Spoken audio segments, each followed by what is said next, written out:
tegevuskava visiooniks oleks meil siis terve karske tallinlane.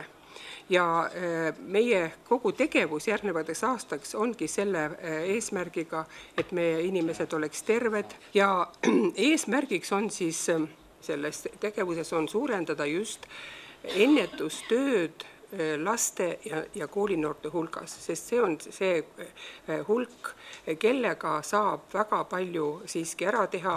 Ja ma usun, et Tallinna linnas need tendentsid, mis praegu on, et me oleme intensiivselt spordivõrgustikku laiendanud ja laiendamas, et meil on väga palju huviringe, huvikeskusi loodud. Ma usun, et see ongi meie arengu selles tegevuskavas toodud väga olulisele kohale, et see noorte hõlmamine huvitegevuses ja spordis ongi see, mis aitab kaasa ennetuses ja aitab kaasa probleemsete käitumishäirete vähendamisele.